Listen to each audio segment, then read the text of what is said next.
Welcome to another installment of Tag Me In, where the triple threat brain trust of tag go over the good, the bad, and everything in between in the world of professional wrestling.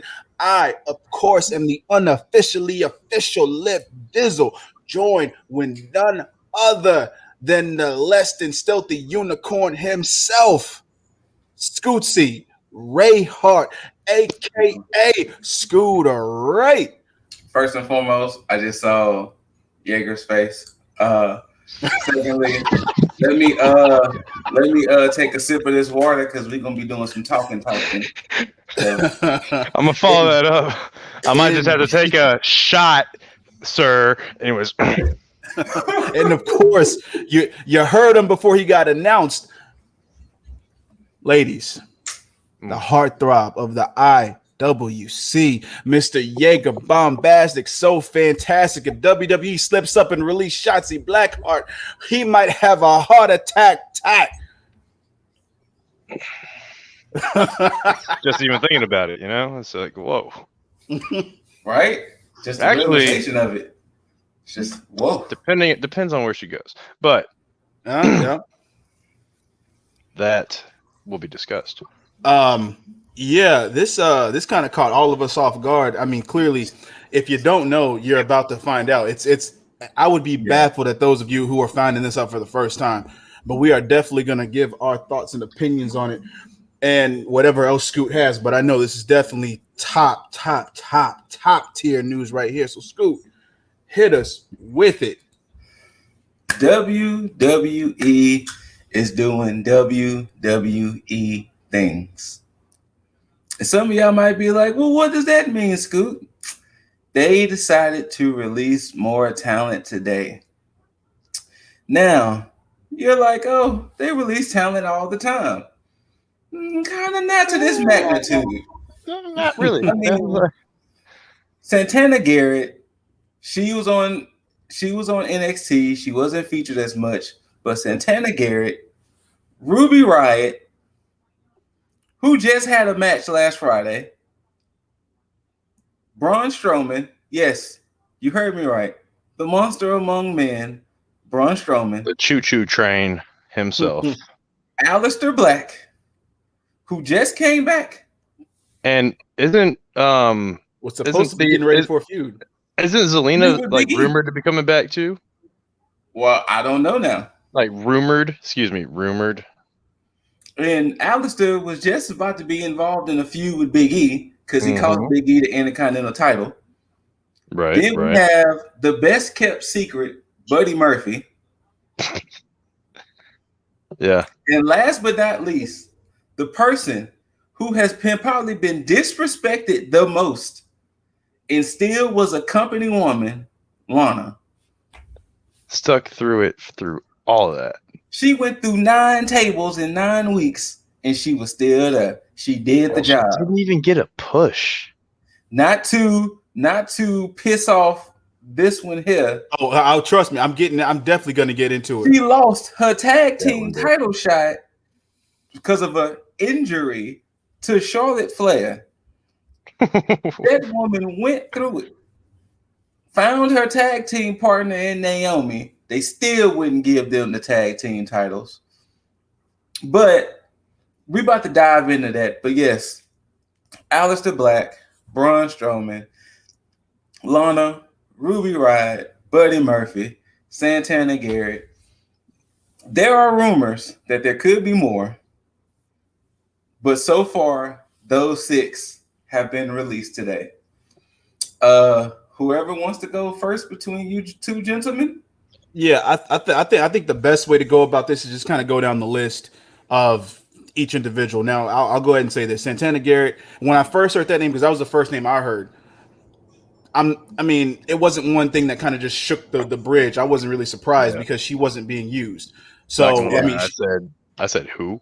But yeah, we'll see. Yeah, and to me, she's in the same boat as Chelsea Green. Chelsea Green got hurt twice. They ended up letting her go. But with Santana Garrett, I don't know if she had got called up to the main roster, but if she had matches, but I don't think she was officially on the main roster. Okay, well then, yeah, this is somebody who can benefit more by going to like Impact or something. So this is why I'm not too worried about this one, because she, somebody that wasn't used prominently can find success elsewhere and better for her. Y'all have anything to say on Santana Garrett? Who? No, I'm sorry. That's rude. I mean, again, at least with NXT talent, you just signed a deal for your less utilized talent, and here you go releasing more people. Yeah, that's really all I have to say. At least I can see a Santana Garrett being featured on like AEW Dark or Elevation, help boost talent, or go to Ring of Honor or Impact, something. Yeah, like, so I can see her. So as far as Santana Garrett, I can see her definitely being on AEW Dark or Elevations, to help the talent that they're ready to, no pun intended, elevate. Yeah. I can see Santana Garrett being those ones who has that definitely Dark first though. 0-17 record, shit like that. True. But next one I think is probably an obvious one is Lana. It's not a blow to her because Miro is doing perfectly fine. Now she doesn't really have to go back into the world of professional wrestling. She can do her own thing if she truly wanted to. I mean, she was an actress. True, absolutely, and that's why this doesn't really hurt her. It sucks for her because of the way that she got treated after Miro got released. So very true. During that, it was very disrespectful to her for them to go through all of that and just again to fucking push the Charlotte agenda because she didn't need the fucking tag titles. You paired Lana with fucking Asuka. This could have elevated Lana as a legit talent because I think I heard rumors about people in the back saying that Lana actually could, she actually could wrestle like legitimately. But because you put her in this slot instead of actually pushing her abilities, you basically just held yet another superstar back and handcuffed them due to whatever agenda you want to push, whether you were mad at Miro, which is your fault because you let him go, and then two, to benefit Charlotte for no fucking reason because she didn't need the tag titles in the first place. So, yeah, it's better. I'm glad Lana's gone. And for her benefit. So yeah. The floor is open for that one. I mean, if she still wants to wrestle, I'm sure she has a home at AEW for sure. If she's still I don't know. I feel like she's heavier on her social media presence than she is in ring. So the missus made a joke about her possibly being like a full-time TikToker or something like that. I mean, hey, if you want to be a brand ambassador in that way, go for it. Just make your money. I can't shame her for whatever she does after putting up with 9 weeks, fucking 2 months plus of tables. Right? Yeah. Now the next four, this is why I saved these four here because I came on here I think 2 days ago when we did the review of Double or Nothing, and I said that they should be careful with who they bring over because they bring over more WWE talent. It may hinder them. Right. I hate that because when you have these caliber of wrestlers, it's hard to not want to put them somewhere that's going to help benefit them. Well, let me start off with one. To me personally, Buddy Murphy would be a better fit and Impact to me.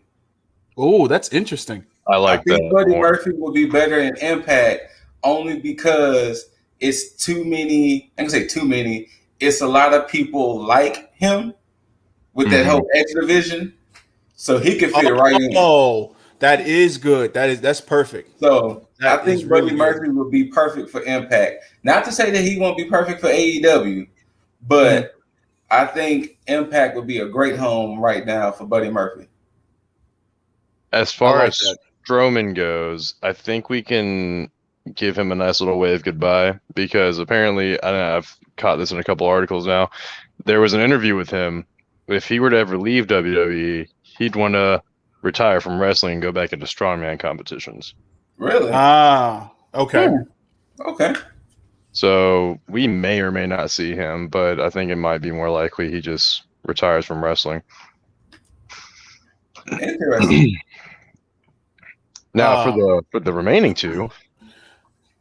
Yeah, I'm glad y'all ran through Braun Strowman on that one because I'm glad Jaeger brought that up too because I wouldn't know where he could go. I mean, somebody would pick him up, obviously, but if that's the case, I think he would benefit more from that aspect because I think it would be less fucking stressful on him. Yeah. Can you get, bro? You were all up in here. At least put your face in the camera. Tommy End or Aleister Black. Oh yeah, I forgot about that. New Japan Pro Wrestling. Ooh. But if he had to stay in the States, of course, AEW. Can you imagine him versus Pac? Oh. That's immediately what I want to see. Okay. All right. So okay. Now that you've said that, I'm getting chills thinking about that now. Yeah. So okay. So this would be the perfect way to kind of keep Pac away from the AEW Championship for now. If you bring Aleister Black in and have them feud, take my money, take my fucking money. Yeah. Because that wouldn't end up putting him in like a prominent position when it comes to like the fucking AEW Championship. You would pull him just like you did with Miro. I mean, well, not just like Miro, because Miro kind of started off a little rocky, but in the sense of not having him immediately go after like a fucking title.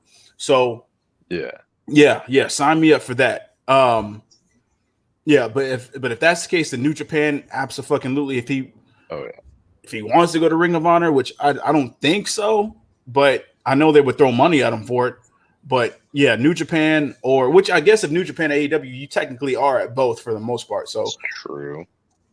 Yeah. Just deciding where to call home. Damn, him at fucking New Japan though. You see? And this is the thing about with New Japan having this vacant world title. Because now with all these people that got released, there's so many possibilities of where they can go as far as talent wise. So especially with American talent. Can y'all imagine Aleister with Suzuki-gun? That's immediately the faction I thought of him joining, but I mean, shit, even Bullet Club. No, it's a little too crowded. No, it's a little too crowded at Bullet Club. Let's do Suzuki-gun. Yeah, no, I wouldn't have him join Bullet Club. That wouldn't make any sense for me. Before we get into Ruby Riot, do we know if they all have 30-day or 90-day no complete peak clauses? They never said. None of the reports I saw never said anything about the complete clause. Okay, fair enough. Well, that changed. I guess we'll have to wait to see how that comes up, especially if there's going to be more releases potentially. But now let's go to Ruby Riot. Justice for Ruby Riot. Ruby Riot definitely. I can't not see her at AEW. Neither can I. AEW needs Ruby Riot right now. Yeah, because they would treat her way better than WWE did, clearly. Because with the whole Riot squad, they all should have had gold by now. Sarah Logan and Liv Morgan should have had the tag titles. Ruby should have had one of the women's championships. Period. Yes. And especially with how Liv and Ruby had worked on WrestleMania, they clearly should have won that gauntlet match and went on to beat Nia Jax and Shayna Baszler. Yes, that should have been your winners at WrestleMania. So they messed up on 2 occasions, with one the Riot Squad and then 2 just the tag team of Liv Morgan and Ruby Riot as a Riot Squad. Yeah, she definitely needs to AEW Tony Khan throw money at her. I'm sure she would take very little, but throw money at her. Throw money at her now. Impact, like Scoot said, you have a new king of the X division in Buddy Murphy. throw money at him because you have a potential world champion in him as well. But as of right now, throw money at him. Throw money at him yesterday. Now to piggyback with this story, there's also sources to say, is it possible that WWE is about to sell the company? If you didn't say that, I was gonna. Yeah, I heard that as well. I mean, as the explanation goes, it was, what do you do when you're about to sell a company? You want to drive up the worth? You want to like drive up your overall wealth into the company, or at least if you're a shareholder, you want to just sell off and get all the money you can out of it. Mm-hmm. I mean, we got to see if there's more releases beyond this, and like, because if there's any other big names like the ones that are just dropped today, then the speculation would lean more towards, then yes, they are probably looking at selling. And if they're selling, it's got to be to NBC. Like, they've already like gave them the foot in the door with exclusive streaming services for WWE. Mm-hmm. What do y'all think? I think my question is too much. I think at this point my attention immediately goes to one Nick Khan, who is, I guess, the president now. I believe. Okay, yeah. So the president of WWE at this point. My attention goes there because to think about, one, the whole New Japan stuff. Then immediately, pretty much after that, you have these releases. Something's going on. Oh, stocks. You talk about merging with New Japan. You're trying to drive up stock values at that point. Something's happening, and I'm pretty sure he has a lot to do with it. I don't know how long he's been in that position. I think it's only a couple of years. Has it been? Hold on. Let me. You're going to keep talking, but I'm going to look it up. I think it's only been a couple of years. Yeah, because and even now, like, I'm seeing a lot of stuff online that's showing like basically how he's coming through and just trying to like make a whole bunch of changes. So interesting. Yeah, this is I can also see him getting rid of people to try and make room for some reason, for NXT talent that's going to be coming up. Mm-hmm. Which will, yeah. I mean, and my thing is this too. It's like, I mean, let's say these changes are happening, obviously, but why this? I mean, they clearly know that the viewership is going down. There is no way that they don't know that a lot of people in the IWC, people in the YouTube community, people that's just fans around that have just completely stopped watching Raw. And I'm going to specifically say Raw for this because SmackDown is still kind of hanging on by a thread, a strong thread at that. But for the most part, there's very little substance in SmackDown as it is. I mean, they got a few storylines going, but for the most part, the majority, at least a good 80% of the show is unwatchable at times. So yeah. So they have to know the general consensus amongst the people that's consuming this has to be going down the drain. So my thing is, what does this do to help them rather than them just trying to fix the situation with either the writers, backstage events, whatever the problem may be. So especially if the fact they're releasing major talent, and just like Jaeger said, maybe they are trying to bring in NXT talent to kind of revitalize the main roster, but is that really going to help if that's the case? Depending on who. So the issue that's going to be is, you was kind of hinting at it last week. SmackDown now only has like 4 or 5 women now, or something like that. So it's going down there now. Shit, wait, I think so. Weren't we at like 10? No, we were at 10 last time. Well, with them releasing Ruby, it's like 7 or something like that now. But the issue that's gonna come up is unless they're about to usher in a lot of NXT people into the main roster, which I don't see them doing. Either, depending on what happens with that main event that we talk about later, I can see 4 people out of that 5 going right on up. Yeah. So, damn. Actually, any 4 of the combination of the 5 can go right on up to the main roster. Shit, that's true. So now, as far as the women goes, unless they about to get ready to do some quote unquote shots of adrenaline, which maybe they might have thought the New Japan deal would have happened, there might be a whole new roster. No, I mean 2 women I can immediately think of coming up from NXT. One got abused last week, the other one got abused this week. It's gonna get abused next Sunday. Yeah, I said it. Look, you might be right. I don't know. I have faith though. But I don't know, like, cause like you said, SmackDown is hanging on by a thread, and Raw. It's been a good solid month now since I watched Raw, and even with New Day debuting new gear and all of that, they still can't save me from wanting to watch 3 hours of Raw. That was nice ass gear, though. It is.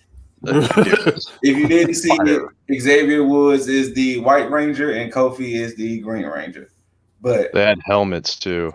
Yes. Like, oh. But yeah, like it's rough over there. I mean, the ratings keep dropping and keep fluctuating. It's rough over there. But I don't know, like, I don't know what the plan is. I don't know if the plan is to possibly sell the company, expand it some way. They trying to look towards NXT as the future. I really don't know. Like, this is one thing to where I really can't guess anything WWE is doing. Yeah, and this is it's a thing for me too, because I heard watch it unfold. And I heard JD, shout out to JD from NY, who said this I think on Monday, because he's one of the few people that still covers Monday Night Raw, and he even said, he's like, coming back and then watching, because he was at Double or Nothing like live. He said, he says, I don't see how anybody can watch Double or Nothing and then turn around and watch Raw.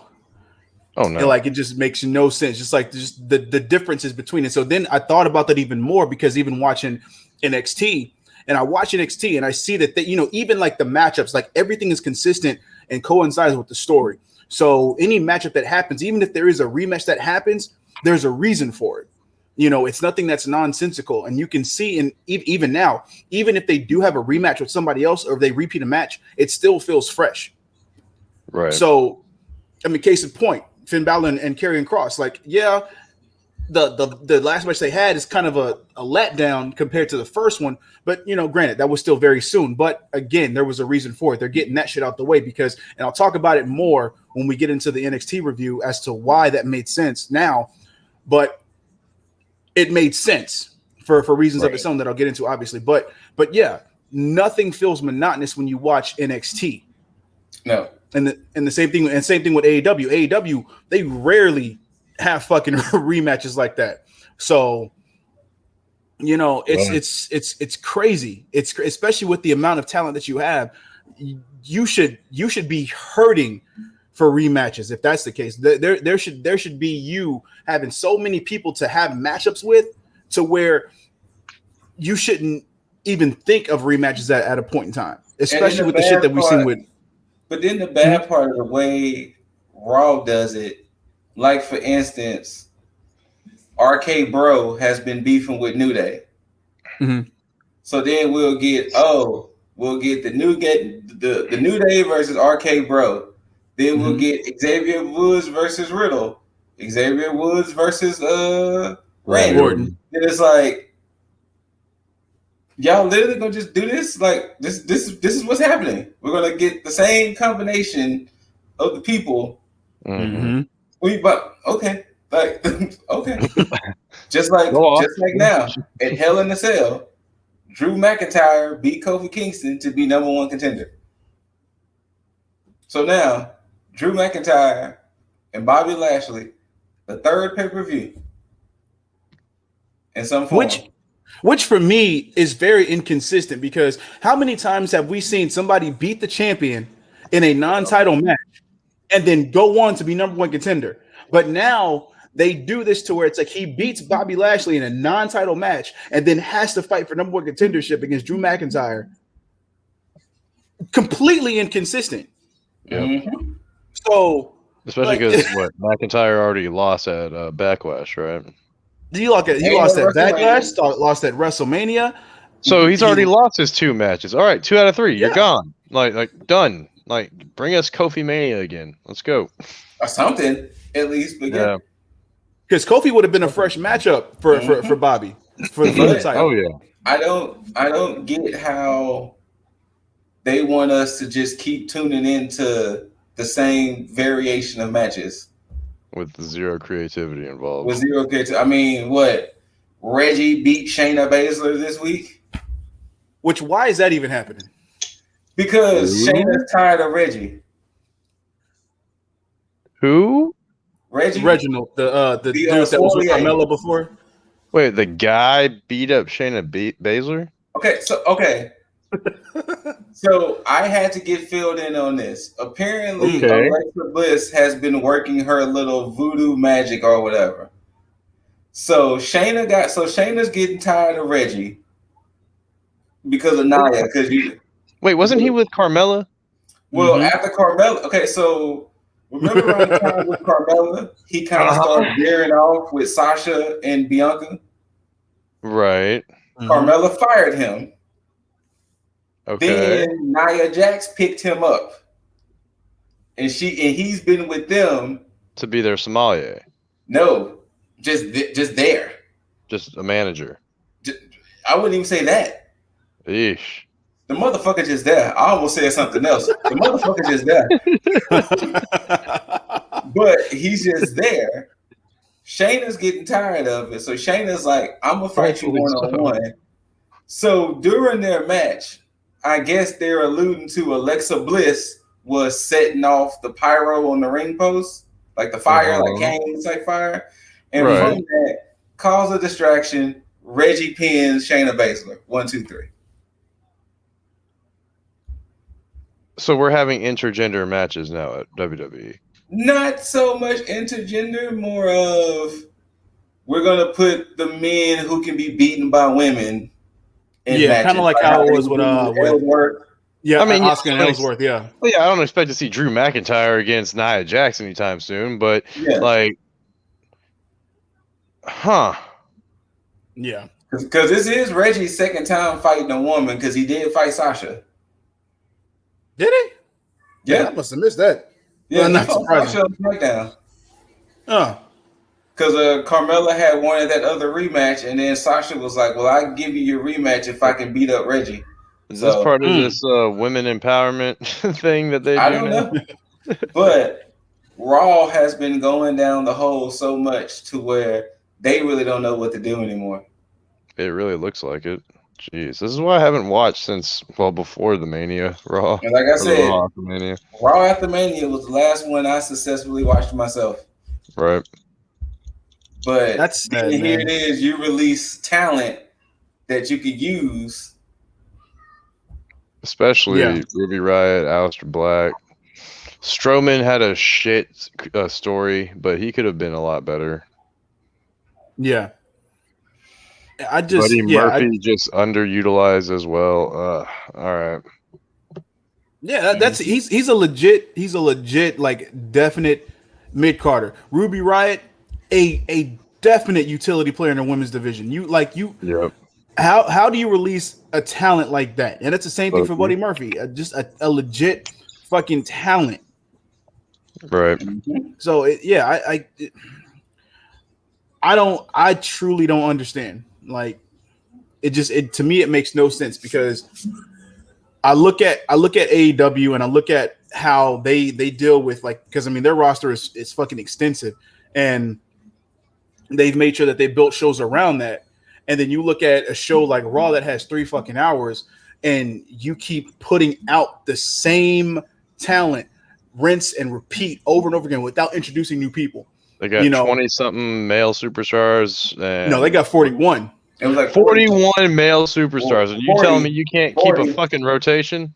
40 now. 40, excuse me, 40 now. Yeah. But you telling me you can't keep a consistent rotation? Apparently not. That's why last time I had said somebody said Raw stands for rematch ass wrestling. Yeah, it's true. But like I titled it, WWE doing WWE things. Indeed. Fucking indeed. Before we get sad, I think we should move on. Yeah. What else we got? That was really it. I mean, that kind of overshadowed anything that I was going to really say because it kind of came out of nowhere. Like nobody that shook everybody. This. So, yeah, shook was a word for it. I was just when I read it, I was because the thing was kind of like how you said, Lip, Santana Garrett, Braun Strowman was the first name I saw. Oh shit. Yeah, Strowman was the first name I saw. I saw the list of 6 altogether. So, when I saw the whole list, I was like, I saw Strowman first, then I saw the list. I didn't believe the list at first. I had to go and do some fact checking. Then I popped off and saw 2-3 articles of it, and I was just and it's crazy how they're consistently doing these releases on a fucking Wednesday, right? Mm-hmm. So yeah, I think it's like the 3rd or 4th Black Wednesday. Mm-hmm. It's fucking crazy. It's like the shit may be by design, man. I swear. Ironically, Aleister Black got released on a Black Wednesday. Right. Look, I mean, but I doubt these. I'm pretty sure that the majority of this talent is going to find work almost immediately. Oh yeah. So that's why I'm not truly worried about it, because it's not like somebody that got released that wouldn't be able to find anything. And if Santana Garrett was, there was a male version of Santana Garrett, then yeah, maybe you can be like, shit, I don't know. But because there's a lot of places where a lot of women can flourish elsewhere, like it's a feeding ground for women in professional wrestling right now. So they got she is gonna pull a Ty Conti in this case. So not surprised, but I'm gonna pull up Santana Garrett.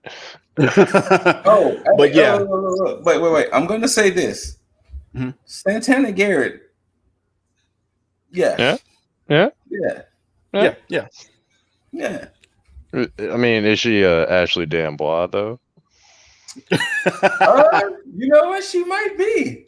I gotta get into Googling. I was gonna say like Santana Garrett. Was Santana Garrett though? Santana Garrett. I'm gonna look at her. Watch. I'm gonna pull up her picture. I'm gonna look at her face and be like, "Oh, you might be." Especially when you see the outfit. Oh yeah, yeah. But yeah, since that new segment, which I'm pretty sure that's it's bulked up, so it's no surprise the reason I took that long because that's breaking shit right there. But we could jump into this this NXT review here. NXT. NXT caught me up. Sorry. Oh, you see now? You see? Yeah. I caught her in a few matches, but Santana Garrett though. Yeah. No.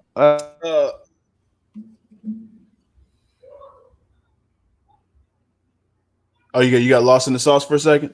She caught your eye. Oh. You there? Okay, we're good. We good? He was froze. What was I doing? You were froze, but it was the way you were looking. Yeah, you were like you were just looking down. Oh, look, there it is again. Hold on, I'm fixing it. But the way you were looking down at your phone, like you was like Santana Garrett, though. Yeah. But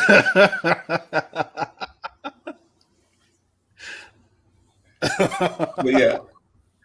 Oh yeah, that was perfect. Yes, that was perfect. Yeah, no, maybe, you're good. You're maybe. Okay, good. The way I what? Is that the way you were looking down at the screen though was like you were just like zoned in. Yes. Oh no, because I was scrolling through like Google Images and I didn't notice it because they did her so wrong on WWE 2K20. Wait, she was in 2K20? Apparently, I'm seeing pictures of her, and damn, they fucked her up. Damn, they did her one of the games. They did her no justices. I'm just seeing pictures of like her character model. It's terrible. But I feel like I have seen her in the ring a few times, but it didn't remind me off the top of my head. But yeah, NXT surprised me in a number of ways, but it surprised me how fast it seemed to fly by. But after thinking about it, I realized it's because of the first match and the main event. And the first surprise came in the form of the triple threat match, which I assumed was going to be the main event with the way that it was being booked. And when this match went on, I felt bad because one, I watched how these guys work, and Kyle O'Reilly, Jesus Christ, this guy can fucking work. I mean, you think you've seen him in fucking with Finn Balor, but then watching him in this match, how fluid he was with just every fucking thing he was doing. It's crazy, but at the same time, it's a complete disservice to all three of these guys because, and I figured it out because I had to figure out an analogy that was going to work, and then I thought about it because there's maybe like 10% of the world that hasn't seen Dragon Ball Z, and for me, watching NXT in this form with these guys in this match competing to go against Karrion Kross, with the way that Karrion Kross has been built up, it's like watching Yamcha, Krillin, and Tien getting ready to fight each other to compete against Ultra Instinct Goku. You know that it's not, there's no point. I was going to say same combination, but take it way back as far as DBZ goes. Okay, fair enough. Them competing to fight against Nappa, who goes first, kind of a thing. Okay, so yeah, and that's why, like, watching this match, I'm enjoying the ring work that's going on, but at the same time, I'm like, I mean, they're gearing up for the inevitable. Yeah, and that's how I was watching this, and then something happened. Something beautiful happened. Adam Cole, baby. I guess he got jazzed up from watching Britt Baker win the AEW Women's Championship and just said, "Hey, fuck all this shit. I need to go get some gold around my waist." So he came into the CWC and he proceeded to fuck shit up all over the place. And what a showing it was, because the moment he came out, I was like, you know what? I'm not done with Cole competing for the NXT World Championship. No. I'm not done with it at all. After that. Because his character work, the intensity is just crazy. And you want to get into his promo as well while we're here? Oh no, we're going to get into that too, because there's definitely something I got to bring up on that one as well. Oh, I'm just saying, might as well combine them, but yeah. Well, because there's something we got to get out the way too. But yeah. So Regal came out, and this. Go ahead. Mr. Regal was a very busy man.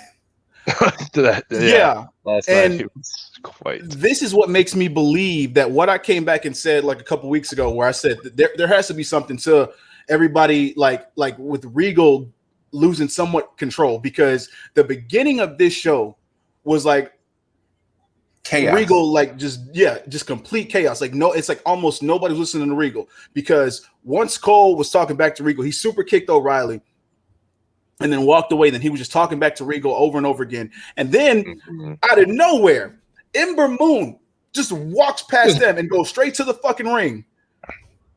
Gets on the mic. I never heard a bell. I never heard a bell. like okay, this is a disqualification. No winner. Like nothing. Like just it's just completely done. Yeah, and I don't mean Pete Dunne, but yeah, she came in there, got on the mic, and she just said, "Hey, Raquel, get your big ass out here." Hey, wait. Before we continue, Ember Moon though. Ember talking about big ass. Anyways, right? Right? Like I knew I wasn't the only one who saw that. Like I was sitting there like Ember Moon, Ember. Ember came out and she was big mad, and she showed she was big mad because Raquel came out, and I think Raquel got some highlights now. What it seemed like Raquel Gonzalez Lowe. Hey Raquel, right on cue. Right on cue. Hey Raquel. Yeah, Mommy Cool. And Big Mommy Cool was big mad as well because she did not take too kindly to being called out like that. No. And she got into that ring and went at Ember, but Ember, I think Ember was bigger mad because that super kick was flush, and that forearm that she hit was way flush. Because I felt that. Beautiful. And then Regal came out again, trying to control the situation, and he had Raquel under control for a little bit because he had help, but Raquel was just playing it up, so that way Dakota Kai could come out and wreck shop on Ember Moon. Did that shit in Tim's. Yeah, she did. She came out and she came out looking like damn, but she went Dakota. Yes, though, guys. That's what I was saying the entire time. Twice. Showing some kind of Australian or some kind of Kiwis, New Zealand. I don't know. Which one is she from? Australia or New Zealand? New Zealand. New Zealand. Apparently the two hate each other. But New Zealand. I didn't know they had Tims in New Zealand. Hey, look, the Kiwi buzzsaw she got can get whatever she wants. Yep. So she wants Tim. She gonna find Tim. So she got to stomping real quick. Yeah, she did. And then that clearly is going to set up. Well, I mean, Ember had her backstage interview after that later on, but clearly setting up a match with now everybody's calling her lackey Dakota. Right. So I think that's going to play in to the fact of Raquel and Dakota's feud because she keeps continuously being called that, and she continues to be that prerequisite everybody has to get through before getting to Raquel. So that may end up eating at her. But I'm glad that they're not pulling the trigger on this breaking up feud yet between Dakota and Raquel, because I want them to truly build to this, because I think that it's gonna feed into Raquel becoming a face. So yeah, but this whole segment just completely it caught me off guard. One with the match being first, two with how good the match was, and then Adam Cole to Ember Moon coming out to Raquel and Dakota. Everything just seamless, nonstop. I enjoyed every bit of it because it was perfect way to open up the fucking show and continue like the pace of how everything went, because the organized chaos. Exactly. And basically with this being the first half of the show, the only downside to basically the first hour of this show was what happened next. Well, no, not what happened next. What happened after this was when we came back from commercial, we showed Drake Maverick coming into the CWC and then being stopped by dumbass Everrise, because last week when he stopped them and then actually showed Indy where Dexter Lumis could have been, they apparently got mad at that. So wait, what? They did. Yeah, that's why they stopped him, because that's when you had Scoot's favorite stable, Hit Row, roll on up, and first they mouthed off to Everrise, because even they had said, because I think once Hit Row pulled up, they were like, "Oh, here comes the what the fuck did he say, Mr. Music himself or something like that," and then they tried to say something about Top Dollar, said Money King or something, whatever they said, but they came out and then they mouthed off to Everrise real quick to shut them up. Gave them like 2 seconds, which is all they need. That's too much. That's whatever. But then then Swerve start talking to Drake Maverick. Yeah. Drake Maverick got heart. But Drake Maverick gonna lose heart because then Killian Dane stepped up, helping out his little buddy, which of course Swerve called him his little buddy. Said you better get your little buddy, but then Killian Dane said if you mess with him, then you messing with me. So, well, now they on the hit list. Unfortunately for Killian Dane, next week when you fight Isaiah Swerve Scott, you just another name on the hit list, Killian. Damn. Maybe you should have joined Imperium. Maybe you should have left your little buddy. I don't know. But you just now added to the hit list, my guy. I'm sorry, Killian. I'm sorry. It's just how it happens. R.I.P. R.I.P. On the hit list. But yeah, the only downside to this first hour is we got good old LA Knight, no problem there, wrestling Jake Venatlis. The problem is, and it's funny because when LA Knight was on the mic, he even stated, it's like, I'm wrestling, I think, Jake Atlas. And I was like, it's funny that he said that because he clearly wrestled him in a very short match like 3 weeks ago. Right. So then I was like, all right, cool. Maybe this match will be a bit quicker. It was not. It was quite the opposite. Very, very. I tried to fast forward through this match, and it surprised me how much I had to fast forward through.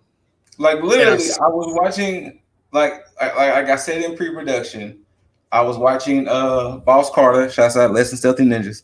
I was watching Boss Carter finishing up RE8, and when he started, it was at the tail end of the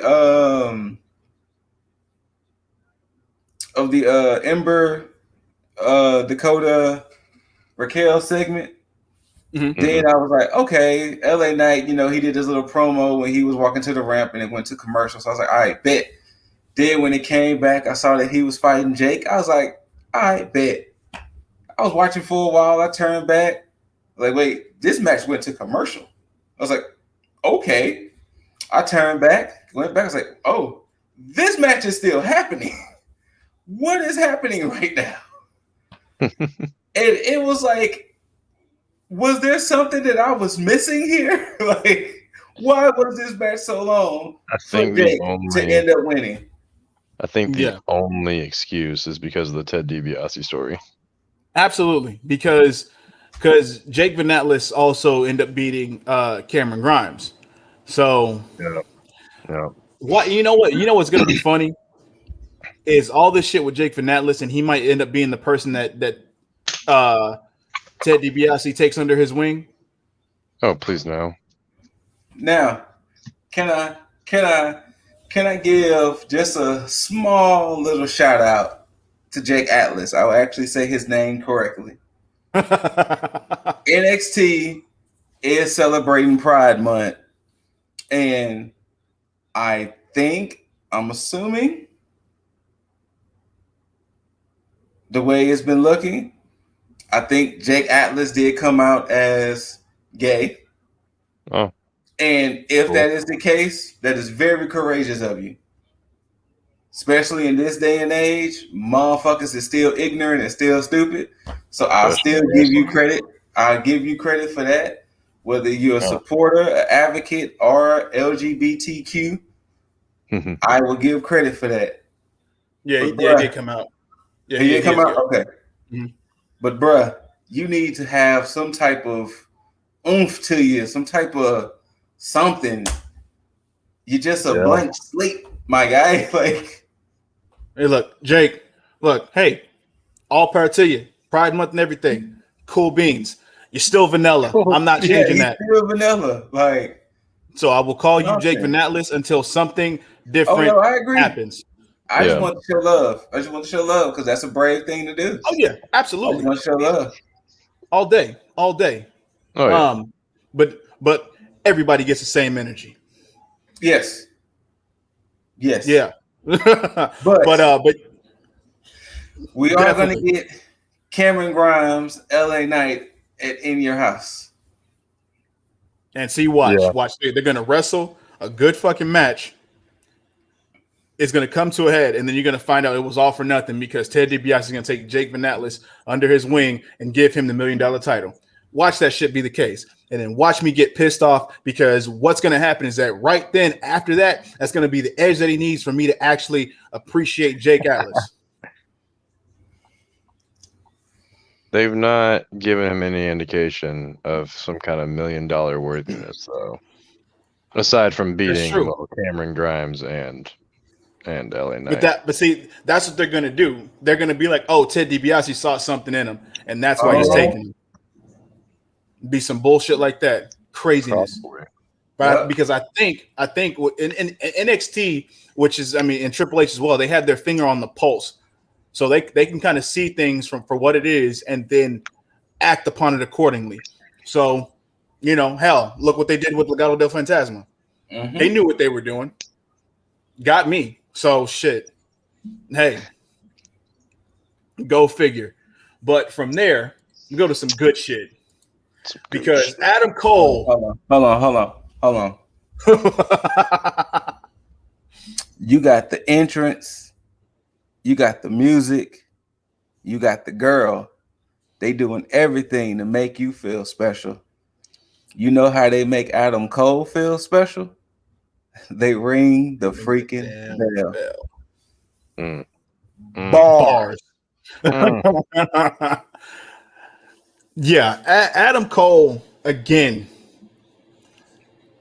It's crazy. This is how you know when you have a legit superstar, because when you have somebody that's been gone, like absence legitimately. 2 months. He was gone. He came back, and when he came back, it's almost like one, didn't miss a beat, but then two, you forgot how good he was. It's just like just having to just remember. And that's why because even before he left, I was like, you know what? Adam's been champ for a while. Cool. We got Balor's champ. Cool. But then you get Cole to come back. And you're like, damn, I thought I was going to the main roster. I'm not ready for that. I'm ready for this Adam Cole in NXT. Like, crazy. But he came out and he basically laid the gauntlet down. He said, I came out, I laid all these guys out in one night. It's like that's pretty much guaranteeing him. It's like, I'm not waiting. Now this is guaranteeing me a NXT championship. He's like, in his mind, he's still like he's still that guy. Still that guy. And he was mouthing off, and carrying didn't take long either. He didn't wait to get called out. He walked right out there, got in his face. And it's funny because even before this interaction here, I believe it was our last NXT recap that we did, and we covered like who was going to beat Cross, and Cross's just his demeanor and how it kind of overshadows a lot of things. And shout out to, I believe, Synonymous, who had commented down, and even he had said it threw me off, because even he said the one person that probably could do it would be Walter. And then I thought about it for a second. I was like, you know what? I didn't think about that, but I like it, because it would make sense for Walter to be the UK champ, and while Imperium is down here, on American soil at NXT and he started a feud with Karrion Kross, he would be the believable person to do something like that. Now, after that, though, and then seeing this, Adam Cole's stature says, hey, he's not in the same league as Karrion. But his demeanor, his promo, and his attitude emulates that of what Finn Balor does, but in a different way. And that's one of the things that I forgot while Adam Cole was away, was that he has that star power to say, you know what? I can stack up against anybody. It doesn't matter who it is. Not to mention how beautifully they show him laying out 3 guys. It's like, oh, Adam Cole exactly could take on Karrion Kross. And this is one of the reasons why I would not want Adam Cole on the main roster, because they wouldn't know how to treat him like that. True. And that's a sad thing, because you have NXT, Trips, their whole crew that produced this show. They're able to make all these guys look hella good in whatever scenery they have. Same thing, Santos, Karrion Kross. You have that shit. Granted, Legado del Fantasma was integral in that match with helping him, but from that point on, from that match on, it made Santos bigger than the Cruiserweight Championship. When he lost Cruiserweight Championship, you immediately saw him being able to compete for the North American Championship, for the NXT Championship. It made him a bigger star in that sense because of what they're able to do. So with this, I could see Cole taking this shit. And this is even before Regal came out and was like, hey, no, you're not about to weasel Karrion Kross into a match for the title. And of course, Karrion telling Regal to shut up, which I'm like, that was beautiful. And he said he doesn't care what Regal wants. He doesn't care what Cole wants. He wants all 4 of them. He wants that Scoot level smoke. Yeah. Which may be to his detriment, because I think at this point, you know, it's really funny, because knowing the type of character that Cole is, this could all work in his favor, because he's like, you know what, I'm playing Karrion. I know if I go up against it, but if I call him out on how I think he is, he's not just going to challenge me. He's going to include everybody else, making it easier for me to not have to worry about him. I can just pin somebody else. And it works out perfectly for story. And it works out in what Jaeger was saying about the call-ups. And same thing, Scoot, because I think you said it too, Scoot. With any, like, you can see all four of those guys in that match. The 4 losers can be called up. So, yeah, this could clearly be Karrion's like way out. Period. So, you know, hold on, before you continue, you said something interesting, Lip, and I'm gonna read you a statement. Shouts out to Authors of Wrestling. We better. He was talking about good. Yeah, you good. He said, today is a prime example of one of the reasons why I stopped covering Raw and SmackDown. Aside from the terrible creative, this company signs everyone to big deals, doesn't know how to use them, sucks all the interest out of them, then kicks them to the curve. Yeah, Shinsuke Nakamura, Ricochet. I know. Then he goes on to say this, which I'm going to tell you why I slightly disagree with it. He said, this is the same reason why I've had issues with getting into NXT lately. It's just not the same anymore.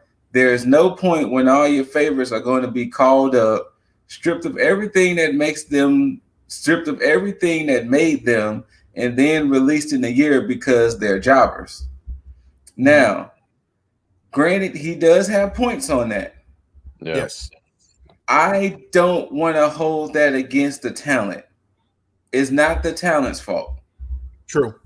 It's not fair to say, oh, I'm not going to watch NXT because I know in a year or so they're going to get released and boom. I mean, not released, that they're going to be on the main roster. They're not going to be the same insert name. That's not fair to that wrestler, male or female. That's not fair. To just say, I don't want to watch NXT anymore because I'm afraid of liking someone, because then they get called up. They're not going to be the same person. Then within a year or two, they're gone. Yeah, and here's one of the main problems that I've seen. I know it's been a going thing. A lot of people have said it even before me, but you know, you think about how WWE used to build superstars. You know, you think about Hulk Hogan. I could say Bret Hart to an extent, but I'm thinking about guys that transcended wrestling. You know, you think about Hulk Hogan. You think about The Rock, Shawn Michaels, Stone Cold.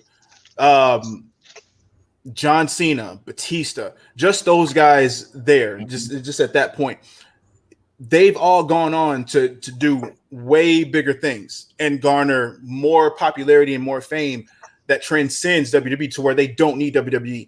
And the problem with that, and I think that and I think it lies with Vince. I think Vince is so afraid of building somebody else, like investing that time just to lose them to whatever, that he is afraid to push people beyond beyond their own capabilities, because you know it's almost like that parent that sees potential in a child but is so afraid to lose them that they hold them back completely. Well, it's funny you said that, because our favorite wrestling manager said that a while ago. He said there will never be another mega star in WWE. Because never be a John Cena, never be a Rock. Yeah. Because Vince will never want them to have leverage like that again. Yeah. Which is sad for the most part, because and that's why I'm glad that you said that, Scoop, because of the whole it not being the talent's fault. It's not the talent's fault, because I mean I'm pretty sure Ricochet and Seth Rollins would love to tear the house down. Same thing with Nakamura and AJ Styles. Same thing with, I can't say Randy Orton, because hell, he doesn't even care. He picks and chooses when he wants to. He picks and chooses when he wants to care. You know, Daniel Bryan and Bray Wyatt. I mean, you think about which pay-per-view that was where they had their very first match where they opened up the show. It was either a Royal Rumble or it was a SummerSlam or Survivor Series. It was one of those. But they opened up the show and they had a bomb ass match, and it wasn't that long either. But they had a bomb ass match, and it's just like you have to search for these fucking gems of matches within WWE because they're so handcuffed. But you think about NXT, where they're able to have the freedom they want to go out there and have a good show. But the moment that they touch the main roster, they have to follow this copy and paste in-ring style that completely gimps everything that they used to do. You know, and then what is up with that? Like, is that just safety procedures via main roster, or like it could be? Why are we cupping Ricochet? You know, but because I think another one of the issues I see it as, because I remember, and y'all can feel free to chime in on this too, especially now since WWE is about to get ready to start traveling again. I had this conversation with my brother, because I think it was after TakeOver New Orleans. And I told him, I said, I think, and this was at the time, I told him, I think NXT can put on these matches they put on because they didn't have to travel like the main roster did. So you could have that banger of a ladder match NXT did in New Orleans, and they really didn't have to. They just had to worry about who's going to show up at NXT next week.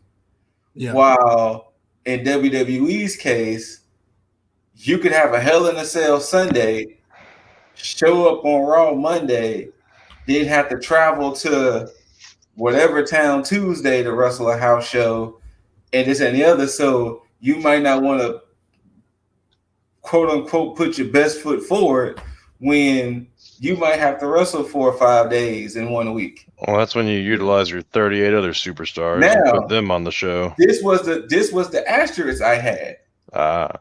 Last year, they wasn't going nowhere. Exactly. Yeah. So they had a year. And like you said, when you have to, there should be no reason why a Roman Reigns and Daniel Bryan match should surprise you that the match was good. Yeah. You know, there should be no reason to hear, oh shit, Asuka and such actually put on a good match. That should not be phrases we should have to use. True. I should not have to roll my eyes or groan anytime I hear Roman Reigns and Daniel Bryan, or Roman Reigns and Kevin Owens, or and I know that this one is agreed upon, Charlotte and insert name here. Exactly. Like, that shouldn't be a crazy idea. Like, for instance, WrestleMania Backlash. It shouldn't be a crazy idea that Bobby Lashley, Braun Strowman, and Drew McIntyre had a good match. That shouldn't be a foreign concept. Like, you're right. That should not be foreign. Like, I don't get it, but that's the one thing why I always keep saying, personally, I could never turn my back on NXT, because whether those guys get called up to the main roster, whether they get released or whatever, that time frame they spend in NXT is so enjoyable that I can remember a person, quote unquote, as they were. Like, I can remember Ricochet in NXT. I can remember, I can remember whoever else. I can remember Crazy Nikki Cross. You know, yes. I can remember all the hell. I know. I can even remember Charlotte. Oh yeah, of course. And in NXT Charlotte, absolutely. These people, because their tenure in NXT was so great. But I will never put it the way AOW said it, with the whole, I don't want to watch NXT because I know what's in the future for them. That's not fair to that talent. That's not fair to them. Absolutely. So, yeah, that's and I feel the same way that you do, because I think even when NXT had originally started, you know, I wasn't really hurting to watch, especially when it actually came on, when they started syndicating on the network initially, when it was going for 1 hour at that point in time. And you know, I wasn't rushing out to watch it, but then, you know, it caught my eye after a few times. I was like, okay, let me watch it more, and I started watching it more consistently, and it became one of my favorite shows. To the point to where watch NXT. Mm-hmm. I don't know if you remember. This was before. What was it? Unstoppable was the Fatal 4-Way match with Sami Zayn winning the title. I remember when he won the title. Yeah. Okay. If you remember, I don't know if you remember, there was a Raw segment where they featured those 4 men in a tag team match, if I remember correctly. That it was the weekend. It was the week of their takeover, because this is when the takeovers was still. This is when NXT was strictly on the network, and I think it was a special Raw segment where they had those 4 men, I think, in a tag team match, and I was like, "What the fuck am I watching right now?" And it was like, I had heard of NXT, but it was like, why the fuck am I not watching this? And so NXT, that takeover was the first time I truly watched NXT, and I never stopped since. Yeah. All because they was featured on Raw. Hell, I remember. So let me tell you how crazy this is, just to tell a quick story. NXT was doing a house show, and this is when Finn was champion, and this is when Bayley was women's champion.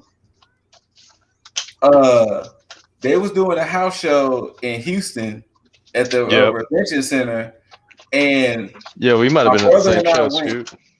What's up? We might have been at the same show. We might have been. My brother and I went. It was, I can't remember exactly the matches, but I know it was Samoa Joe versus Baron Corbin. Mm-hmm. Yeah. Bailey, I think, fought Carmella. Yeah. Oh, yeah, we were at the same show. Ha. I know Dana Brooke fought somebody.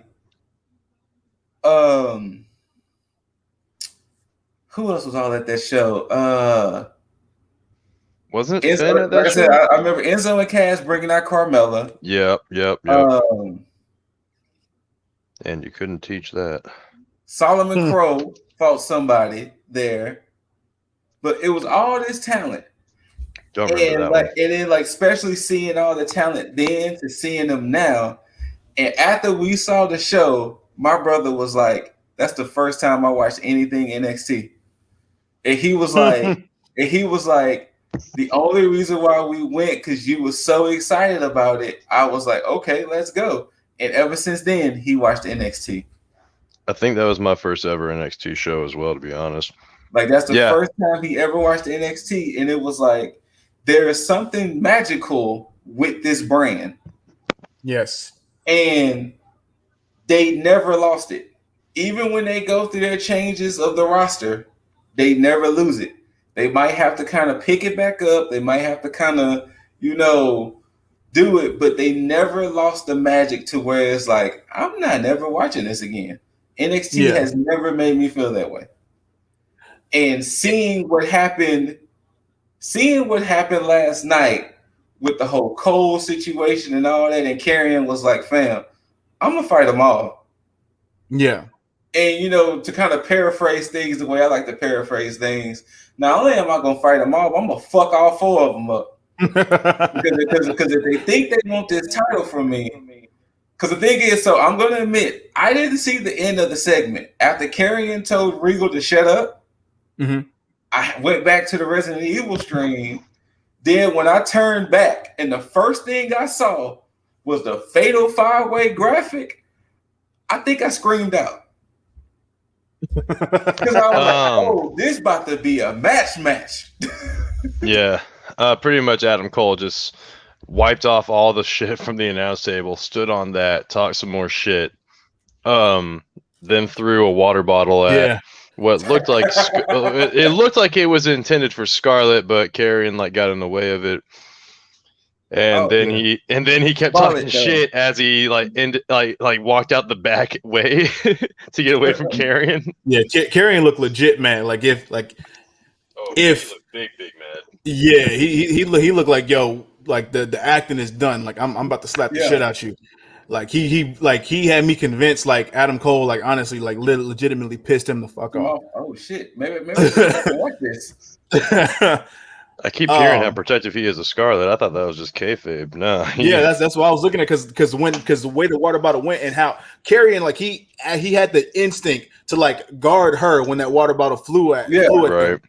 And that's why I was like, and the way he turned around was just I was like, I think he might be legit mad. He might be real pissed off. They might get into it after that shit. But I don't know. Looking at Scarlett, nah, baby, I'm gonna talk to Vince. That was some bullshit.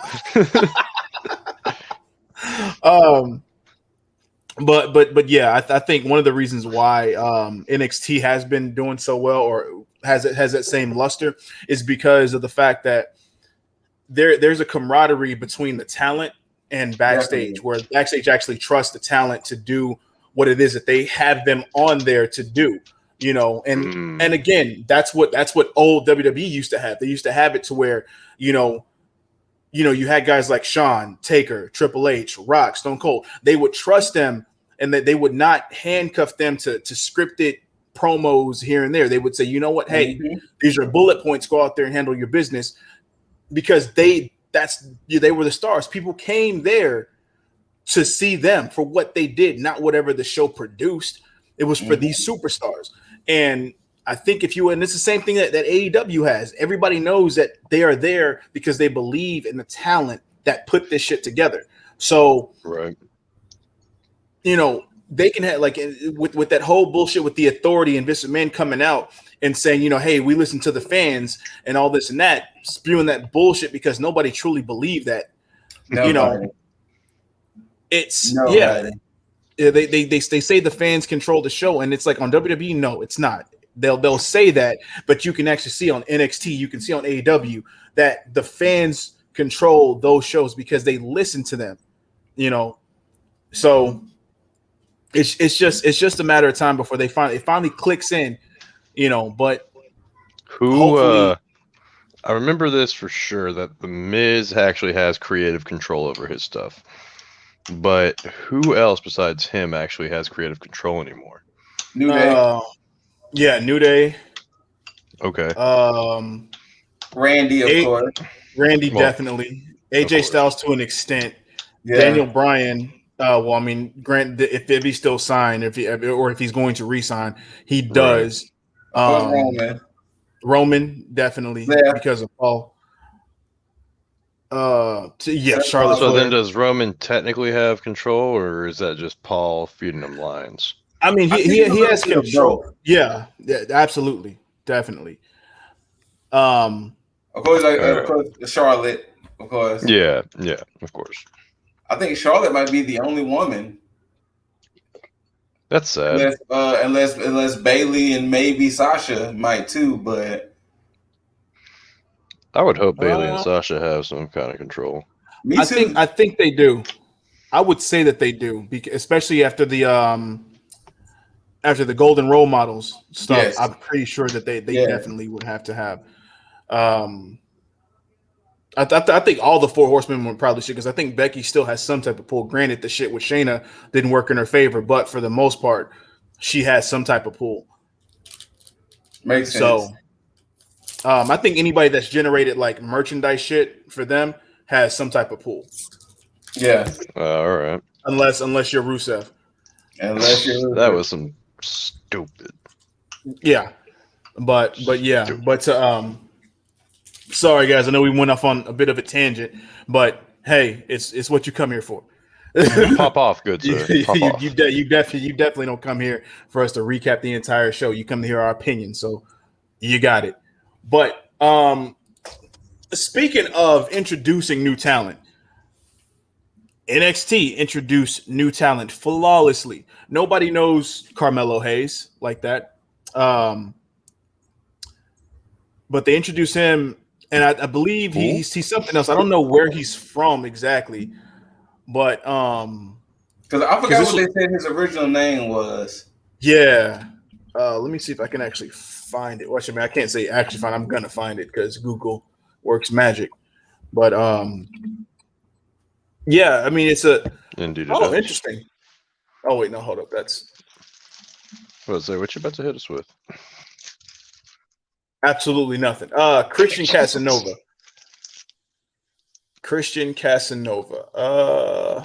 It sounds like a B-list movie actor. Nothing against Mr. Casanova. Let's see where he was before.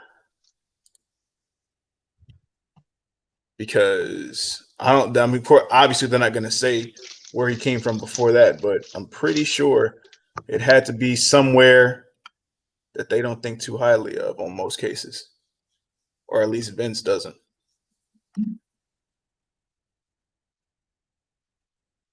What, he didn't just spend some time in Japan? Yeah. No. Oh wow. No. He's definitely straight up indie wrestler. Okay. Yeah, because we're talking about Beyond Wrestling, Chaotic Wrestling, Northeast Championship Wrestling, Limitless Wrestling, shit. Lucky Pro Wrestling, Return to Northeast Wrestling, and that's it. Yeah, he's definitely indie circuit for real. Like deep. Yeah, but he was ranked 346 on the top 500 on the PWI. So it's nice mid card. Yeah, good shit. I mean, look, guy has a nice build. Yeah, yeah, he definitely has a good look. You can tell he is passable on the mic. This match in itself didn't really do too much for me because not really. It really wasn't. Exactly, and it wasn't somebody that I seen as like a credible threat, especially somebody who you're just bringing on. If it was anybody else, like normally, and it's weird. I mean, I guess with him, I guess with him answering the open challenge, I guess it would make sense. But at the same time, I'm looking at Kushida and I'm like, yo, Kushida's untouchable at this point until he comes. It's going to be a name that beats Kushida for that title. That's period. why I didn't really remember who you were talking about right now because I fast forwarded through this match. I think they really want Kushida and Devlin to go at it. Yeah, it's crazy how they haven't had any other interactions since that last time that they talked. Mm-hmm. So they might be saving that. It might be. Because does Kushida have an opponent for In Your House? Nope. Okay. So they could be if he's going to defend that title. I can't because they may not have him defend that title on Yeah, they might not because I'm pretty sure with the 3 matches they announced, 3 or 4, that it's only going to be probably a couple of more. Yeah, that Fatal 5-Way is going to definitely take up most of that. And that's crazy because now I think about it, the NXT Women's Champion Tag Team Championships aren't being defended because it was supposed to be for Shotzi and Ember, but since they're out of that, and Ember is gonna challenge for the women's title. Yeah, that's interesting. On behalf of Raquel, sorry, not sorry. For what? That's Ember, not Bay. No, I'm talking about the fact that y'all not getting them tag team title shots right now because they'll get them back. That's not because Raquel got pissed. I mean, Raquel got pissed, but I mean, I'll attribute 80% of that to Dakota Kai. Okay, but yeah, so far we got Ember and Raquel. So which whole big ass? We got a Fatal 5-Way. We got Bronson versus Santos, and we have LA Knight and Cameron so far. Oh, and we got Xia Li. Oh, Xia Li. So we have 5 matches already. So they might add one, maybe 2 more. Yeah, but so I mean, good showing for Carmelo. But once again, it was pretty obvious that the Time Splitter wasn't losing that belt. True that. And he goes over. Wasn't this like the shortest match too, like of the night? No, damn, it might have been. It was close, but it wasn't because the shortest match went to Candice and Indy going against Zoe Stark and Zeta Ramir. Oh, yeah. Yeah, this match. Yo, before this match though, we gotta talk about that bit. Their little promo. Oh, yeah. Yes. Yeah, they had an interview. Shout out to Mackenzie. She basically was talking about Karrion Kross defending this title, and Candice didn't like that too much because she said, "You have the women's tag team champion standing right here. Mm-hmm. On top of that, Johnny's going to beat Karrion Kross for the NXT World Championship." So that's that. But as she was talking, Indy was looking sad in the back with headphones on, clearly listening to some sad music. Well, clearly. the 80s power ballads is what it was when Candice took the phone and looked at it. And of course, the cliche stuff. As soon as she took the headphones on, the volume miraculously turned up. Right. So you could hear what was playing. And good old WWE. Who came into frame? Good old Dexter Lumis came into the frame and picked up the headphones, which I don't know why they left Indy's phone right there. Like, that's just weird. But that is, you know what? It's funny because that's the second weird thing that made no sense that the women's side of the way have done, because the first one was the credit card stuff at the spa. Then this, you're just gonna leave somebody's phone just chilling there, like that's it.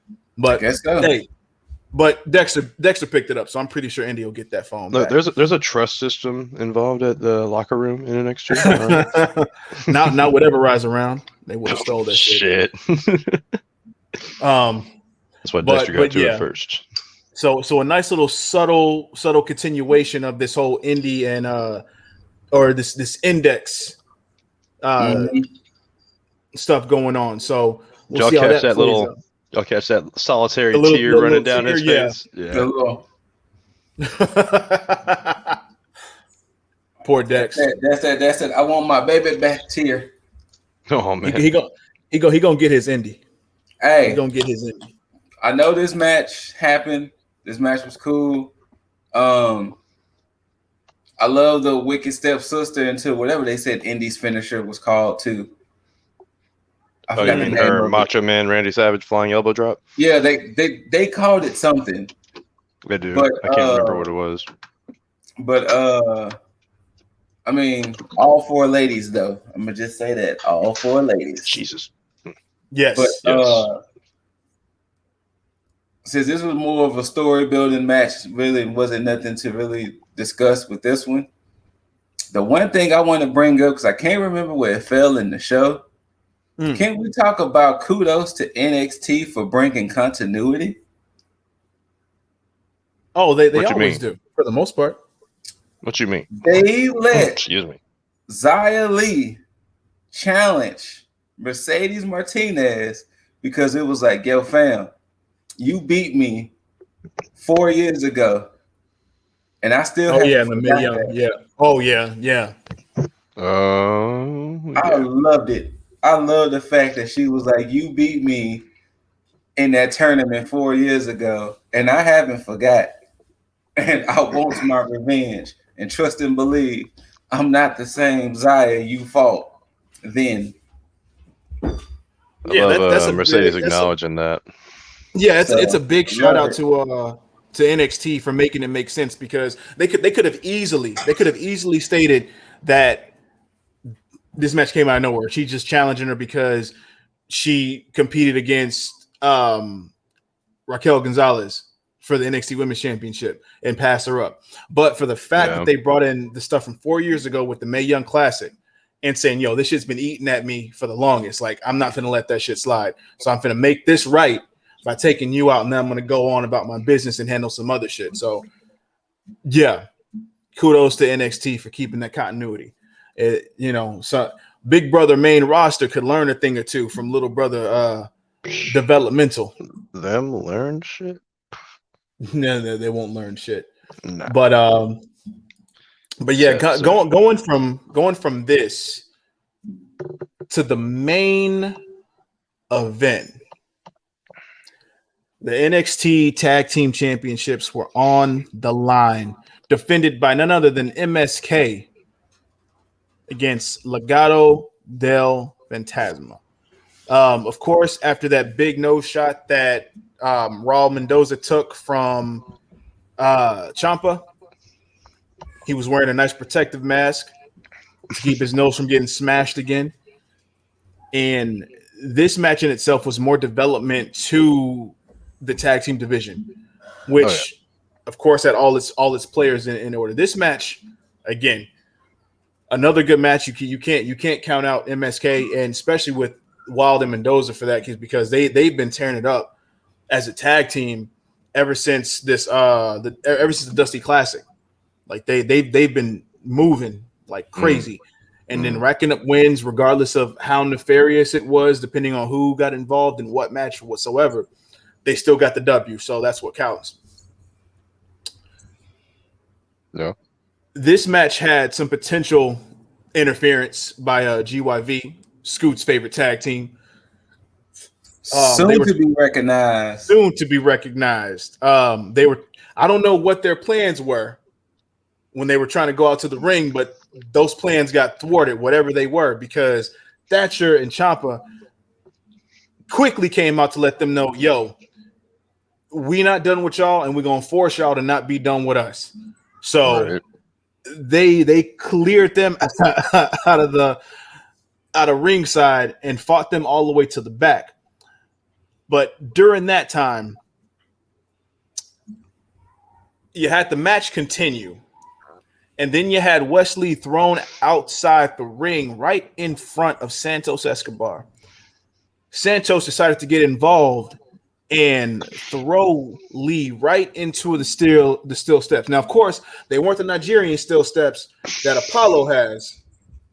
Otherwise, West wouldn't have got up.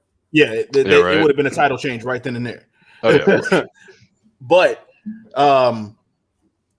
of course, now I'm clearly going to call them this now because after the involvement of Bronson Reed, they are now, from what I'm saying, MS Cole Sheeta. Ooh, okay. Because look, it's an unofficial stable. These guys are clearly rocking together. That's Bronson Reed, MSK, and Kushida. Obviously, look, there's a part of me that wishes that they would form just a stable, just to ease my curiosity. But there's another part of me that likes the old school shit where it's like, you know what, we just rocking together. We don't have to have a name. We just here. We just look out for each other. Period. So, especially right after MSK won. Now there was definitely a part of me that almost assumed for a quick second that Legado del Fantasma was going to take those titles just for a split second because of the way that they were rocking. It was a couple of moments where I was like, could this happen? Yeah. And what's funny is that when that was going on, every time I thought about it, I was like, you know what? I wouldn't be mad at it. Right? It would have been all right. Sorry, I definitely thought of it as a possibility, but I came into this match going, no, that's like MSK wins this. But as I kept watching and as interferences happened, I was like, shit, I don't know. Yeah. And that's another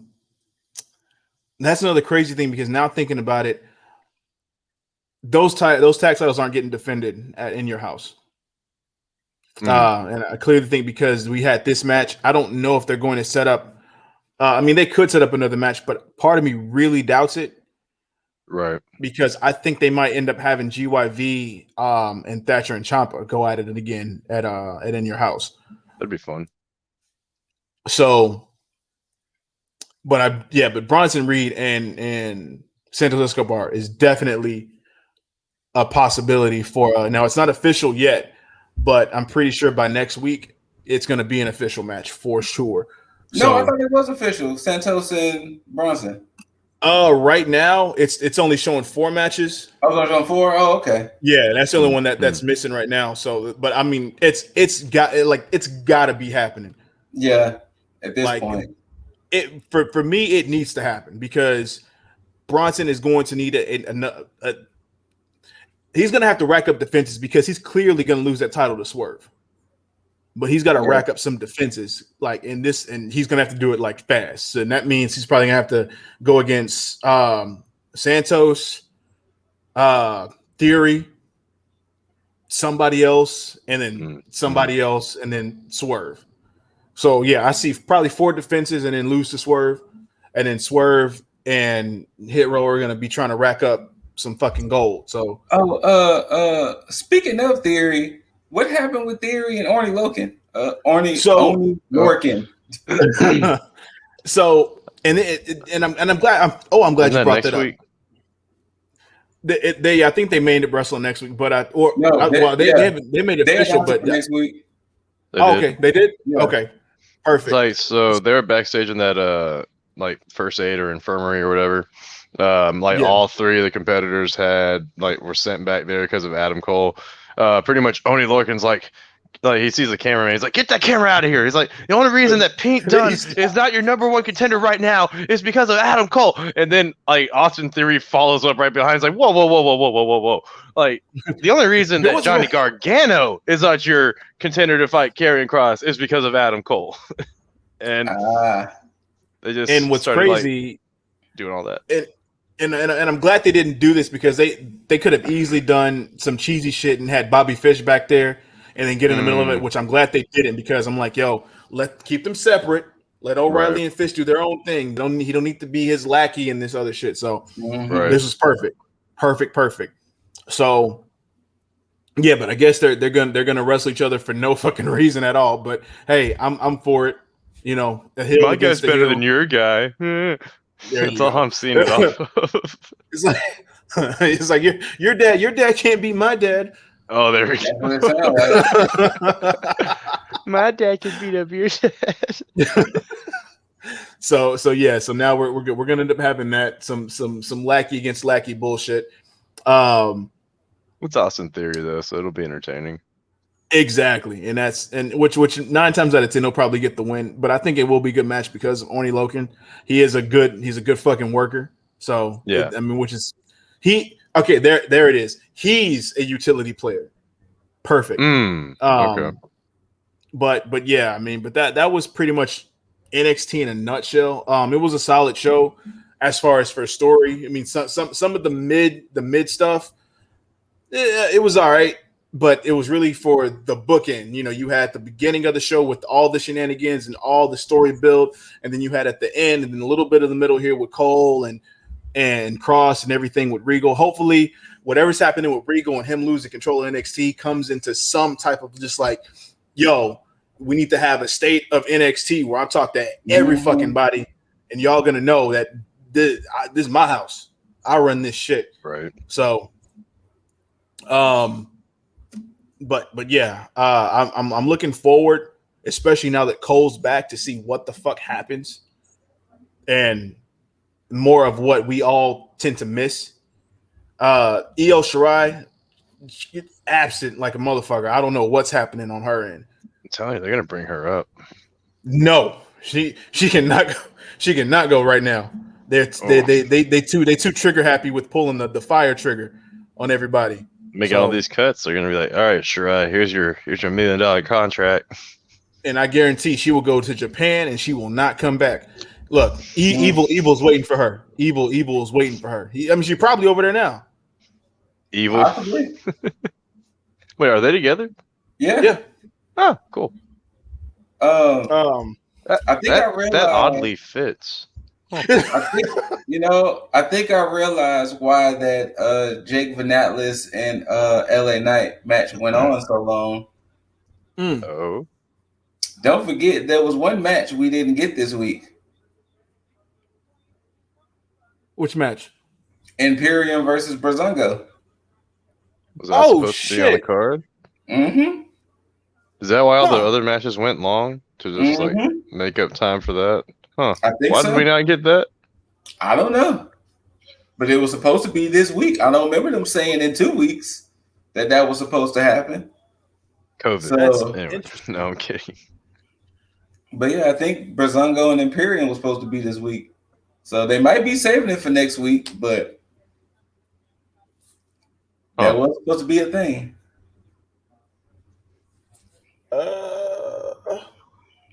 Interesting. Yeah, I got nothing that comes up on this one right now. So yeah, but with that, we got any closing thoughts on this week's episode of NXT or the third, fourth fucking Black Wednesday shenanigans? The Diamond Mine is opening soon, guys. Fucking tell me what the fuck it is first. Like, I won't. I give 0 fucks until then. But other than that, I do want to give shout out to, once again, Alistair, Lana, Braun, Ruby, Santana, and Buddy. Hopefully y'all bounce back. Wasn't he just Murphy? He was, but then they re-put the Buddy back on. I think. But I do want y'all 6 to bounce back and bounce back stronger. For sure. But yeah, it sucks, especially with rumors of more cuts. Yeah. I'm a little scared myself. Next Wednesday, WWE releases Becky Lynch. Oh shit. You got any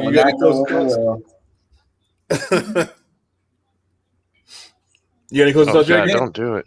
But then too, I think what's even worse, all of these cuts are happening while they're steady promoting Eva Marie is coming back. Are they really? Wait, on the daily shows? On Raw? Raw. Yeah. They've been promoting Eva Marie coming back for like the last like good month now. So all those cuts that happened a couple of weeks ago have happened with the whole Eva Marie teasing to come back, and then these cuts just happened. So it's like it all looks funny that all of these cuts are happening, but Eva Marie is about to come back to Raw. Yeah, because that happened because the cuts that Mickey James was part of happened, and then right after that they promoted Eva Marie coming back, which is fucking crazy. And then they have more cuts, but yet she's still being promoted. Why is Eva Marie such a prize? I don't know. Well, she's got tenure, sure, but she's not. She wrestled like shit in the ring, guys. Look, she did. Somebody clearly wants the Divas era back. Yeah, with some of with the way some of the fits had been, or at least the ones that I've caught, it feels like it. It's crazy. Now they could make that work. Like if they want to bring Eva Marie in and have her like revitalize the Divas title as just like her title, not a legitimate title, but just being that, like an FTW title. Yeah, it could be a cool storyline. I'd be fine with that if they played it up right. But they're not.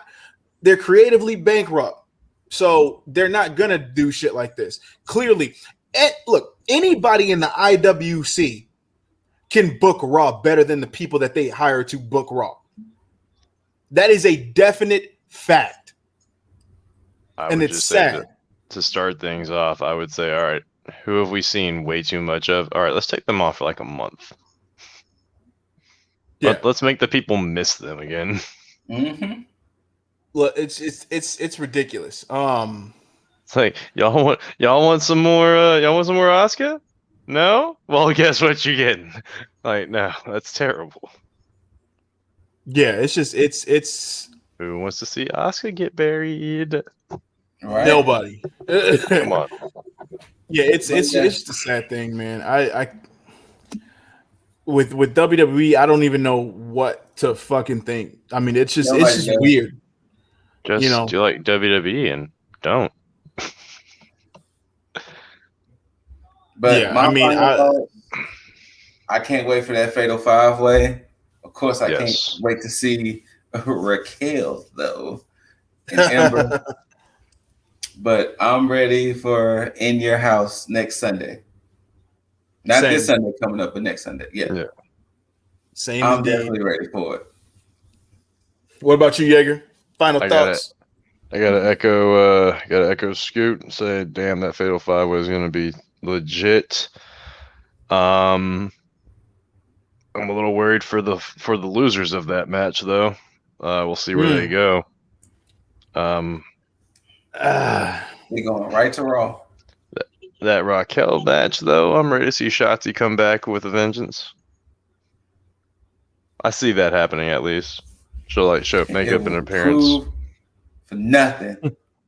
Nothing, sir. Oh, you know what could happen, Scoot. Oh, you know what could happen. I mean, you could have Shotzi show up. Ember could walk out with some gold. I don't know, man.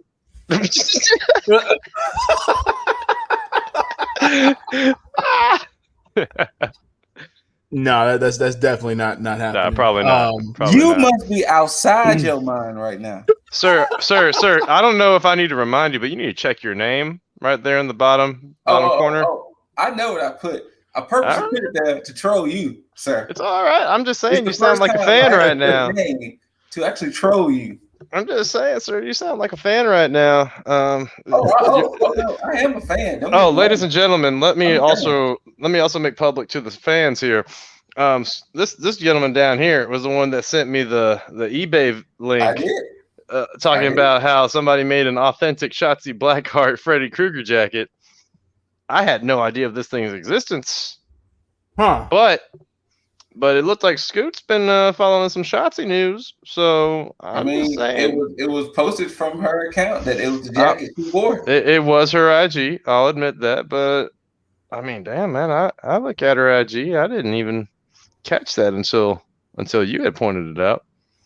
I'm just saying, if Shotzi ends up showing up, helping somebody get a W, I could definitely see you that Scooty be quite behind these things. Okay. She ain't losing that title no time soon. Yeah, I'd have to agree with that. It would be a very WWE move if she lost it in your house. Yeah. Yeah. Absolutely. There's only one woman that I can think of that's going to take that belt from Raquel Gonzalez. Frankie Monet. No, I'm kidding. Oh shit, you thinking about it? No. Okay. I would hope not, but that's not the woman I'm thinking of. I'm thinking of the Captain Marvel of NXT. Egan Knox, baby. That's the only woman I see beating Raquel for that title. Y'all. Unless they give it to Frankie.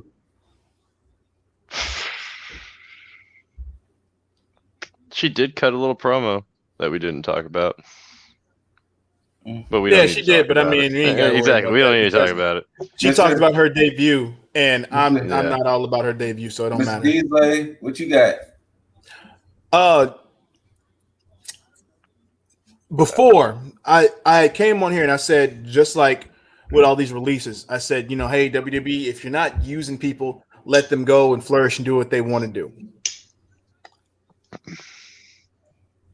I have to change that just slightly because now they're just getting too trigger happy. I gotta just say, just use your fucking talent. Let them flourish. Like, you don't have to, like, if you're gonna pay these people, use them. Use them. If not, then don't fucking hire them. Let them take contracts elsewhere. Don't wait for AEW, Impact, Ring of Honor, New Japan to take their eye on somebody and say, hey, we want them. And then all of a sudden, you want to pull them from that. Just stop. Right. Just or what's crazy, it's funny. You could not be Sony PlayStation and just play well with everybody else. That's another thing you could do. Yeah. Instead of trying to get exclusivity rights on everything. And it's funny because Paul Heyman said it best in a promo a long time ago with Vince McMahon. He said, your father before you shook hands of other promoters and said they're not going to compete with you. Basically playing well with everybody else. Right. Vince McMahon shut that shit down almost immediately. Territories abolished. Right. If you play well with others, you just might get your prominence back to where it needs to be. You might get eyes back on the product. Hell, you might even get New Japan to play well with you instead of playing you for a fool. So there was a rumor, in the rumor fields of WWE getting put up for sale. Mm-hmm. There's talk of a prospective buyer being one Tony Khan. He could do it. He's got the bills. He's got the dollar bills to do it. He can. And if he did it, that would be the ultimate M. Night Shyamalan twist. It would. You think about the kayfabe Shane McMahon buying WCW. Mm-hmm. This would be that in real life. Yes. Yep. So the way I look at it, and obviously because Tony Khan is such Tony Khan's a fucking mark. It's like everybody else in IWC. He would probably put Triple H in charge of that shit. Absolutely. And have them run that because Tony Khan honestly doesn't want to run every fucking thing. Yeah. But he would like to play well with everybody else. And Kenny would probably love to take the WWE championship That shit ain't happening. But yeah, definitely the NXT title though. You could definitely take that. Oh yeah, I can see that. They definitely let Kenny beat Karrion Kross. Oh, that'd be a great fucking match though. Oh man, all the possibilities. But yeah, we're definitely gonna have some hot topics to talk about on Hot Tag when we get back to doing that like crazy. But Scoot, while we make our exit out of here, let these people know where they can find you and where those other motherfuckers can find the smoke. You can't find me. You know why you can't find me? Because I'm up there. That's why. Cool. Your vision can't see far enough to see me up there. That's the problem. So don't even worry about it. It's impossible to see me because I'm just up there. Way up there. Not the pinnacle, y'all. I'm not the pinnacle because when you think you at the pinnacle, look up. Look There's up. a Scootical. And that's where you will find me. But I guess it just sounds so suggestive. Right? I guess IG, YouTube, Twitch, TikTok, the ScooterRay or ScooterRay, ever which one. That's where you can find me. Of course, the Less Than Stealthy Ninjas. You can find me with them at Less Than Stealthy Ninjas. All one big word on all platforms that you can think of. There are some with almost all of them that I can think of. But yeah, they got the podcast now too, and we also got the podcast too. It's on Spotify, it's on Anchor, it's on Google. It's called Ninja Banter, where we just be talking or talk. Yep. But other than that, I'm up there. I'm at up the there. Scootical. At the Scootical. Mr. Jaeger Bombastic. Where can the ladies of the IWC find you, sir? Well, let them get a piece. Well, when the air gets too thin for y'all, trying to get to the Scootical, you can come back down to earth and find me in my little shack, just minding my own. All entrants welcome, ladies especially. As I said it in After Dark, ladies, mamas, Sanchez, all are welcome. But you got to get down here to this Jaeger Bombastic at the Instagrams, not the Facebooks. Please don't try and find me on Facebooks. Twitter though, Twitch. I'm not sure how much longer I'm gonna keep that. I might do the Mr. Deasley thing and go to YouTube. Xbox, PlayStation, all that fun shit. Yep. Indeed. However, of course. Mr. Dizzle, we're the sizzle. Oh, I like that. I like that. Where are you at, man? Well, Mr. Deasley with the Seasley, as you so eloquently put it. Find it at your IGs, Twitters, your YouTubes, your TikToks, all that good shit. Of course, I keep forgetting the TikToks. Yeah, that's a thing for me. Yeah, it's cool, man. It's a nice little quick time waster when you have it. But yeah, for those of you who's looking for that positivity or new direction in your life, especially when Scoot hurts your feelings all the way from the Scootical, you can always check out the Lifestyle One Up page on your IGs, your Twitters, your TikToks, eventually the YouTubes. But of course, you can always find it at all your podcast listening platforms to get that daily dose of positivity. But I can think of 6 people in particular who would like to use some of that positivity in their life. Wait. Before we go. We waiting. Standing by. July 17th and 18th. The new AEW Women's Champion will be in Houston for Comic Palooza. These are That's facts. for my birthday, y'all.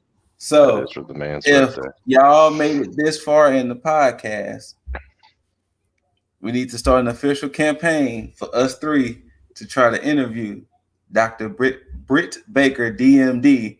So we need the hashtag DMD for TAG to start trending. Ooh, that's good shit. That is good shit. DMD for TAG. Or TAG. Throw that in the hashtags when we load this shit up. Yeah, we're gonna start hashtagging it to make sure we're gonna try to get that interview, even if it's just a 5-minute interview. It's fine. DMD for TAG. So if you made it this far, we need to get this thing trending. Oh, that campaign's gonna go strong, stronger than that "Lit Forever Rise" bullshit. But they fucked up when they tried to. You know what? Don't get me started. They're still around though. They're still around though. But they won't be in Limp's camp. So You know it's what? all good. You know what, man? Somebody must be listening to us, because as soon as we start talking about Everrise like this, it starts showing up on the camera more and more now. More and more. Doing them a favor. But be. Either way, you're gonna see us again. All of you. Oh, yeah. And we will get Miss Dr. Britt Baker, DMD, somewhere on this channel, whether she talks to us, whether she takes a picture, whether she does something. There's going to be an interaction that happens, and it's going to be on this channel. Mark my words. Taking notes on a can. As we send off, let me give it 2 sweets to my bros. Bada boom, bada boom, bada boom, bam. And until you see us on a good old Saturday when we cover AEW Dynamite for this Friday. How would you do that? AEW? Yeah. There you go. Close enough. Yeah. But until you hear these amazing voices and see these handsome faces, till next time, tag out.